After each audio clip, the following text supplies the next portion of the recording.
Assalamu alaikum dear students, hope all of you will be fine. And you know that we have discussed the disease cancer, and about the disease cancer we came to know what are the different physical, chemical, biological, genetic and other types of the carcinogenic agents which lead to conversion of the proto-oncogenes into the oncogenes. And we also came to know about the molecular mechanisms operated by the proto-oncogenes, oncogenes or the apoptotic genes. And today we will come to know about the tumor markers. In our today's lecture, we will discuss the tumor markers. First of all, let me tell you what is the definition of the tumor markers. Tumor markers are actually the biochemical substances. Those biochemical substances which are being particularly or specifically secreted by the tumor cells or cancer cells, isn't it? Since if there is a tissue or if there is an organ and some of its cells have been transformed and their transformation has ultimately lead to development of the malignant tumor, and then such malignant tumors or the cells or the tissues which are present in such types of the malignant tumors, then they attain some certain characteristic features. The characteristic features of the tumor cells will be discussed in our next lecture, but among all the characteristic features which are being provided or shown up by the tumor cells or the cancer cells, these cancer cells have a specific characteristic feature that they have the ability to synthesize or produce some specific types of the biochemical, these proteins, enzymes, hormones or some other things. And we can make use of the biotechnology to detect such biochemical substances in the serum or blood of a patient. Then we can have an easy analysis for the patient that he is suffering from the cancer at this stage or that stage. So, what are the tumor markers? These are biochemical detectors, or we can say these are biochemical detectors or indicators. What we are doing to these indicators? We are employing them. Employed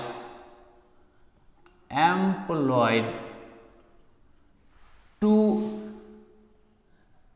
detect, which are being employed to detect different types of cancers or their stages, isn't it?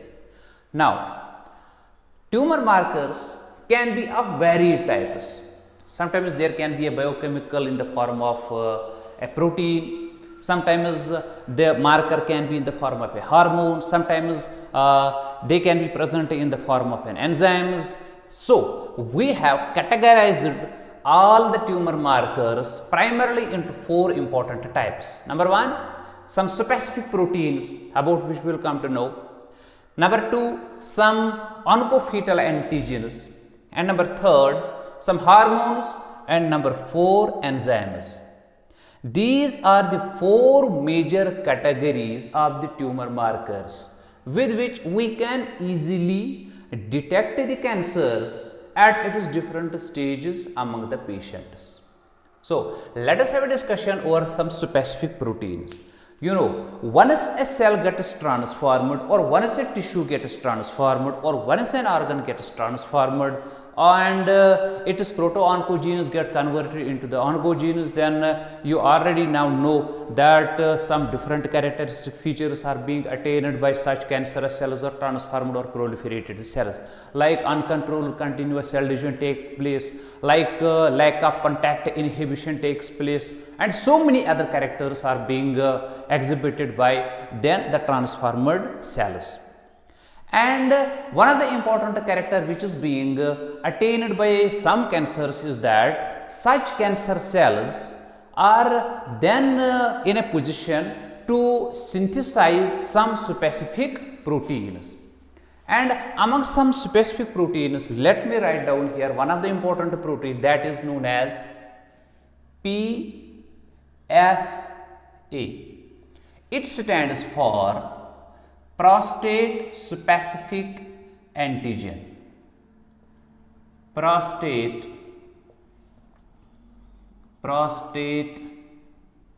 specific antigen. There are some persons who are suffering from prostate cancers, and the persons who are suffering from the prostate cancers, if we will biotechnologically check the serum of such patients, their serum will show the elevated levels of prostate specific antigens. So, prostate specific antigen can be used as an indicator for what? For the prostate cancer. It is used for the detection, or it indicates which type of cancer? Prostate cancer. Prostate cancer. Similarly, there can be another types of the proteins, especially some globular immunoglobulins, Igs.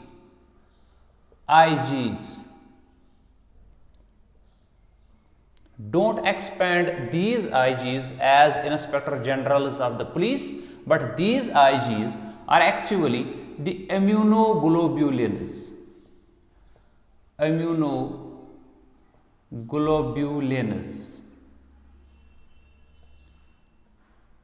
We have already discussed in the lymphatic system of human beings these immunoglobulins and their respective characteristic features. But sometimes there can be some specific cancers, like some multiple these myelomas are there. In the cancers like multiple myelomas, you will remember this multiple myelomas. In such types of the cancers, we have seen the very elevated levels of the immunoglobulins. Otherwise, immunoglobulins are also present in the normal persons, but when the levels of some specific immunoglobulins are too high, then we can assess that such a person may be suffering from specific types of cancers like multiple myelomas. It is not necessary that the tumor markers will be only present in those persons who are suffering from cancer. Never ever. The most of the tumor markers are also present in normal persons, but their level remains within a specific range or within limits. When such limits are being deteriorated or surpassed by some specific tumor marker substances, by some specific tumor marker biochemical agents, then we can correlate that elevated levels with the conditions of the proliferation of the cells. This was number first, and number second are some oncofetal antigens.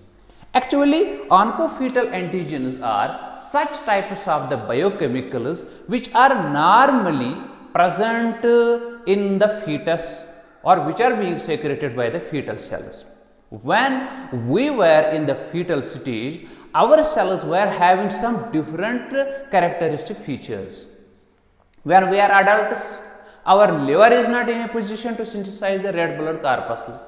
Our spleen is not in a position to synthesize RBCs. Our other bones are not in a position to synthesize the red blood corpuscles. But at our fetal stage, our all such structures were in a position, were having this definite character for the synthesis of the red blood corpuscles. So, fetal cells are having some different characters, and our cells, adult cells, persons who are in the adult stage, adolescent stage, infantile stage, the cells of such stages in a person are having different characteristic features. But we have seen that once a person, irrespective of its age, once he develops the cancer, once some cell proliferation takes place within any of his or any of her organs, then that person shows presence of on some fetal proteins or fetal antigens which would have been otherwise present in his or her fetal stage. And such types of the markers are called as oncofetal antigens. When oncofetal antigens are present in a person, then we can correlate the presence of oncofetal antigens or oncofetal biochemicals, then we can correlate their elevated levels with the different types of the cancers. There is an important oncofetal antigen which is known as CEA. Remember it and listen carefully. CEA. This CEA stands for carcinoembryonic antigen. Carcino pertaining to cancer. Embryonic, actually it would have been present in the embryonic stage. Antigen, because at that time it acts as a foreign substance. Its full form is carcinoembryonic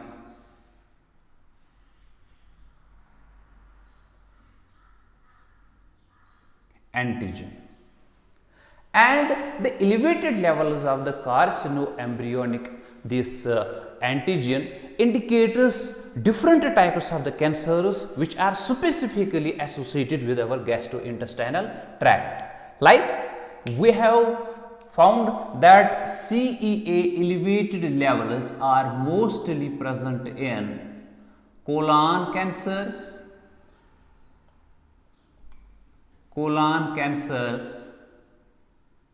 pancreatic cancers,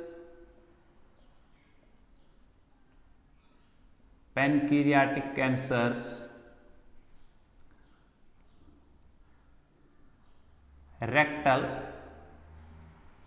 cancers, stomach cancers, and breast cancers.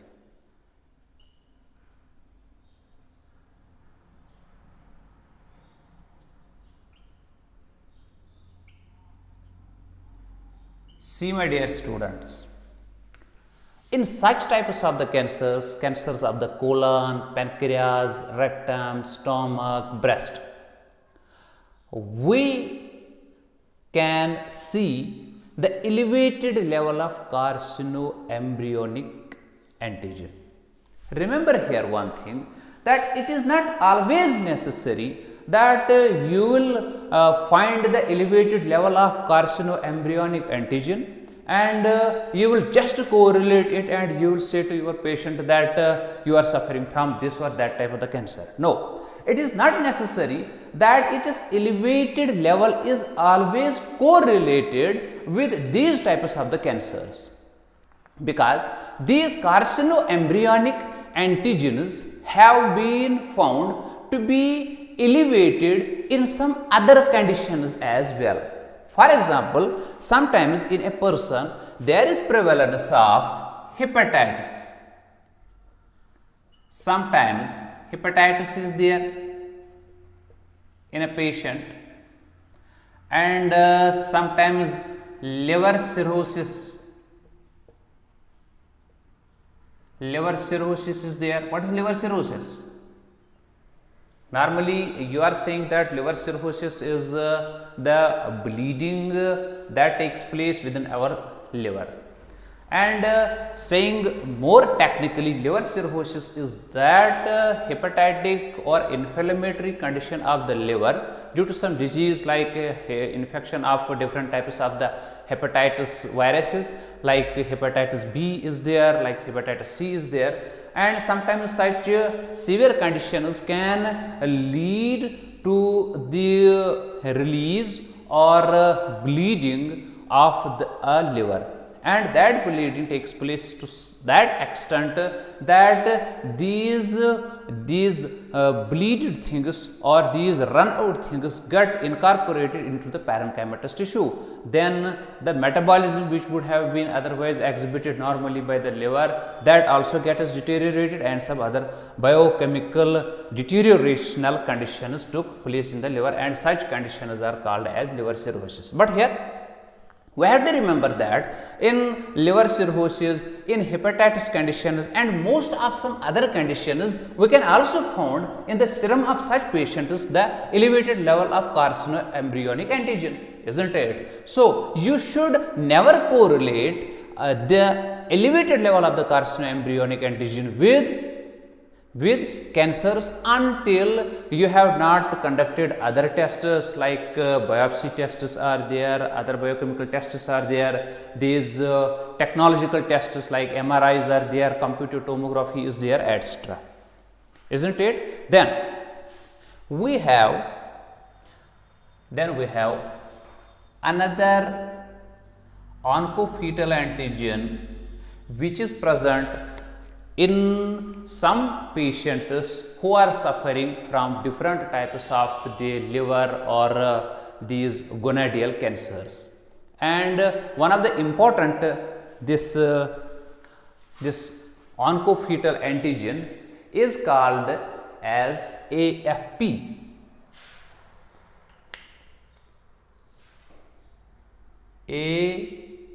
AFP, and this AFP stands for alpha fetoprotein. Please remember it. It stands for alpha fetoprotein. Again, this alpha fetoprotein is actually the characteristic feature of the embryonic cells or the fetal cells. It is normally being synthesized by the fetal or the embryonic cells. But we have seen that sometimes when a person, irrespective of his age, when he develops some specific cancers like the cancers of his gonads or the germinal epithelium of the testes, sometimes that germinal epithelium gets transformed and it becomes cancerous or the malignant. In such condition, we have seen the elevated levels of the alpha fetoprotein. And there are some other types of the cancers as well, in which we have find that the alpha fetoprotein's level remains elevated. So alpha fetoprotein is associated with germinal cells cancer or cancers of germinal cells of what? Of testes. And we have also found that it is also present in liver cancers. In liver cancers, isn't it?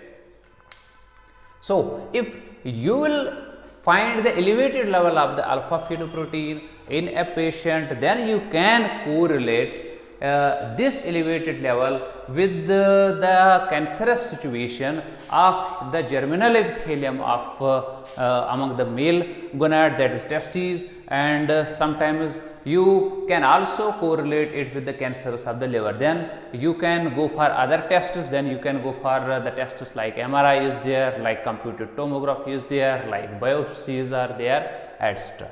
And here we should also remember one more important thing, that it is not always necessary that once you will find the elevated level of the AFP, then you will directly correlate it and you will declare that a person whose level of the AFP has increased, that you will declare him that he is having cancer. No, because this AFP's elevated level has also been exceptionally seen in the conditions like pregnancy.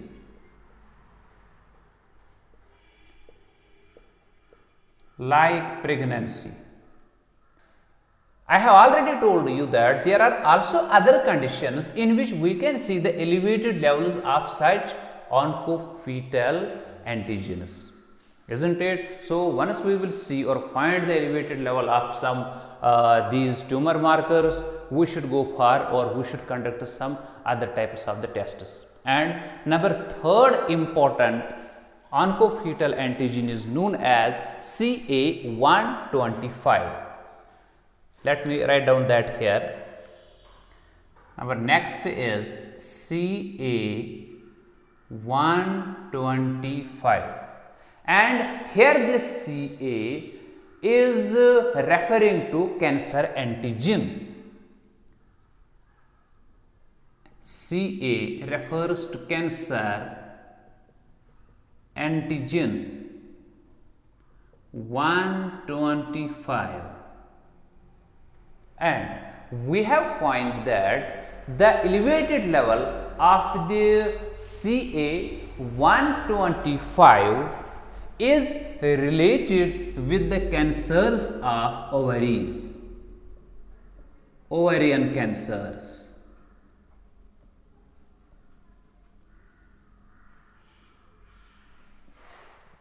Isn't it? And after that, there are another types of the tumor markers which are the hormones. There are different types of the hormones whose elevated levels, unconditional, irrelevant elevated levels can be correlated with some specific types of the cancers. For example, there is sometimes the elevated level of HCG. And you all know that this HCG actually stands for human chorionic gonadotropin, isn't it? Human chorionic gonadotropin.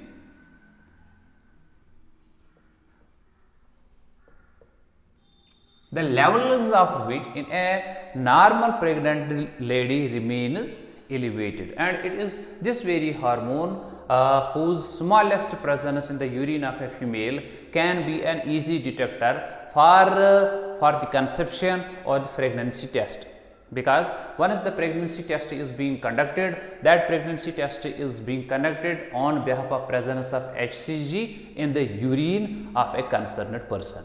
But here what we have to discuss, we have to know that the elevated level of HCG in a normal person can indicate some specific types of the cancers, isn't it? Because once there is some elevated level of the human chorionic gonadotropin, then it can indicate a specific type of the cancer. And the elevated level of the HCG has been detected sometimes in this type of cancer known as choriocarcinoma.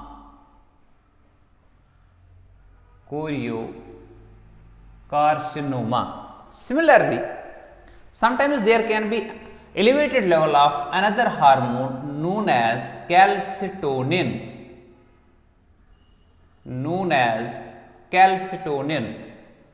In everybody's blood there is presence of the calcitonin, which is regulating the function of maintenance of minerals like calcium, isn't it? But sometimes when we see the most elevated levels of the calcitonin, then this elevated level of the calcitonin has been found to be related with the thyroid cancers.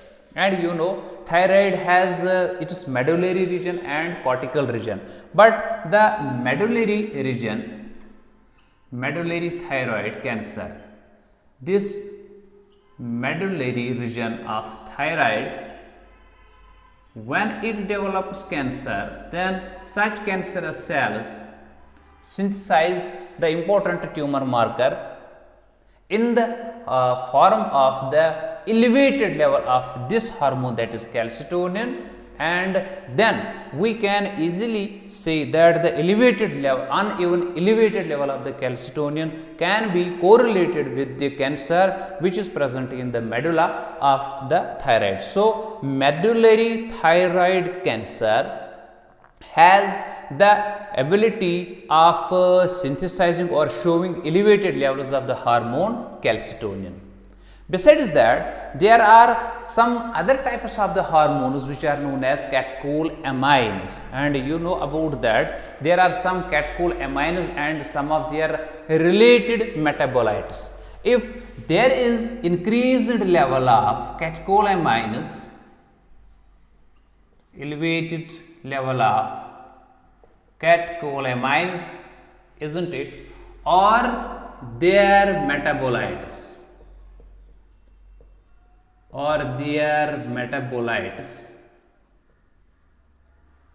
their elevated levels also can be correlated with some specific types of the cancers, especially the neuroblastoma.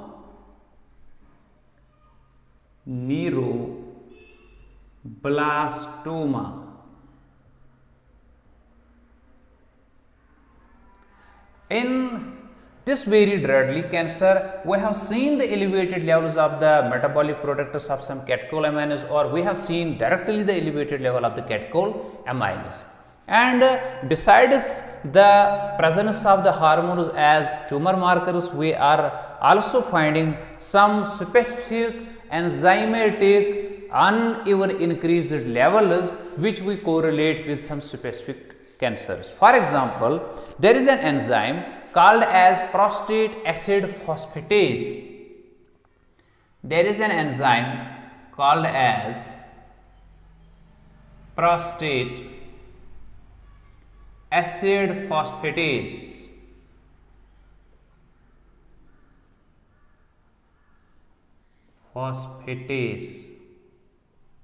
Isn't it? What is there? We find the elevated level of the prostate acid phosphatase, then we can correlate it with prostate type of the cancers. Prostate cancer. As I already told you that once a specific tumor marker in a person's serum shows its elevated level, we should never directly declare the person to be having cancer or tumor. We should go for another types of the tests. Say sometimes if a client of yours or the patient of yours will be showing the elevated level of the PSA, and then for further analysis you can ask him to conduct this another type of the test in which the serum level of the prostate acid phosphatase can be detected. If its level is also increased, unevenly, then we can declare a patient that he might have developed the prostate cancer. So, prostate acid phosphatase is an enzyme, but here it has acted as a tumor marker for the easy detection of the cancer of the prostate. There is another type of the enzyme known as neuron specific inolase. You might have heard about this very enzyme, that is neuron specific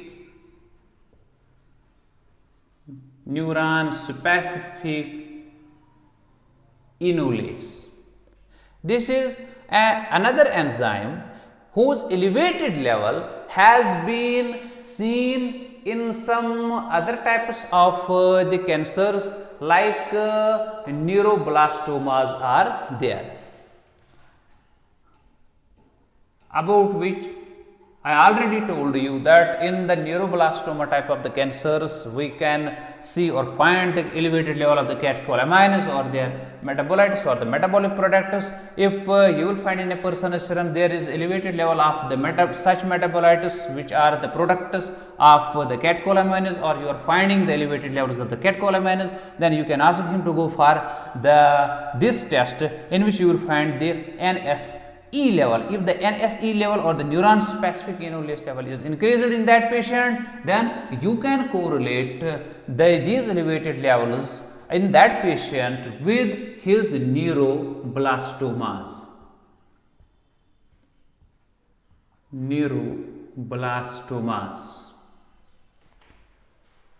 So these are a few examples of the tumor markers. There are many other examples of the tumor markers from the enzymes, from the hormones, from the antigenic substances, from some metabolic products, isn't it, which we can use as indicators for the easy detection of different types of the cancers. So now let us sum up our today's topic, that is tumor markers, in which I told you tumor markers are the biochemical indicators or the detectors, the presence of which can be correlated with different types of the cancers, especially when in a person some organs, some cells or some tissues develop cancers, then in that person's the cancerous tissue cells will lead to synthesis of some specific biochemicals. And when we are finding the levels of such types of biochemicals in the serum of that patient elevated, then we can assess the condition of the cancers, or we can assess the prevalence or presence of the cancers in such a patient. And different types of the tumor markers are specific proteins, oncofetal antigens, hormones and enzymes. In specific proteins, we provided here two examples, one PSA and another IgS. PSA stands for prostate specific antigen, the elevated level of which can be correlated with the prostate cancer, and elevated level of the IgS or the immunoglobulins can be correlated with some multiple myeloma types of the cancers. Then we provided some examples from the oncofetal antigens. Actually, oncofetal antigens are such types of the antigenic proteins which are being synthesized continuously in a normal situation by the fetal cells. But here in some cancerous situations, we can correlate the elevated levels of the oncofetal antigens with different cancers. An example of the oncofetal antigen is CEA, which stands for carcinoembryonic antigen, and which has been seen in these types of the cancers like the cancer of colon, pancreas, rectum, stomach, breast, etc.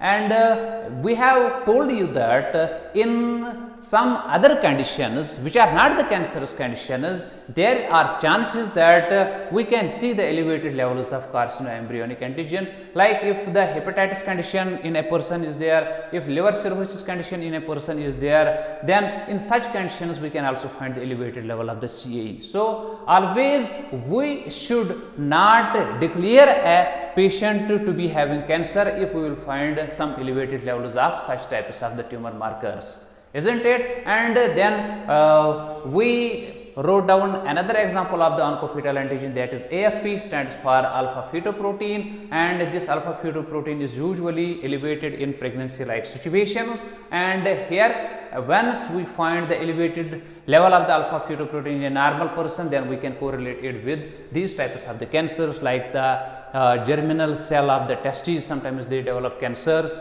isn't it? And sometimes in liver cancers there is prevalence of elevated level of AFP. Then another example was this oncofetal antigen, that is CA125, that is cancer antigen 125, and we have seen that its elevated levels have been found in such patients who have developed ovarian cancers. Then we gave a few examples from the hormones whose elevated levels have been found in different types of the cancers. One example was HCG, whose elevated level has been found to be correlated with the choriocarcinoma, and the elevated level of the calcitonin has been found in the cancer of the medulla of the thyroid gland, and the elevated level of the catecholamines or their metabolic products have been found in the deadly cancer, that is neuroblastoma, and the elevated level of some enzymatic markers like prostate acid phosphatase have been correlated with the prostate cancers. That is, in some prostate cancers there is presence of increased level of the prostate acid phosphatase enzyme. And another example in the enzymes we wrote here is or neuron specific enolase, and we have found that neuron specific enolase type of the enzyme, if its level is elevated, then its elevated level can be correlated with neuroblastoma. With this we have concluded our today's lecture. Guys, if you are finding something good in my lectures, then I request you that do subscribe my channel and like it, and if you more like it, then you can also share it. Thank you. Stay blessed.